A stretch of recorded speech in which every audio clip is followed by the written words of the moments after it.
فتاوی رضویہ شریف جلد نمبر 3 دے اندر نو حدیث مبارکہ میں پڑھی ہیں، دل بڑا خوش ہویا ہے جنہاں دا خلاصہ عرض کرنا چاہنا۔ پہلی حدیث پاک میرے محبوب علیہ السلام نے فرمایا، اللہ تعالیٰ نے ہر نبی نو ایک ایسی دعا عطا فرمائی جس دی قبولیت دا وعدہ فرمایا ہر نبی نے او دعا دنیا دے اندر منگ چھوڑی۔ دوسری حدیث مبارکہ میرے محبوب علیہ السلام نے فرمایا، اللہ تعالیٰ نے میں نو 3 دعاواں عطا فرمائیاں، فرمایا 2 دعاواں میں دنیا دے اندر منگیاں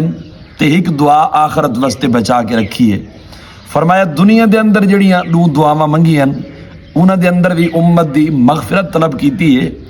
اور آخرت دی دہاڑ جڑی دعا منگنی ہے فرمایا اس دے اندر بھی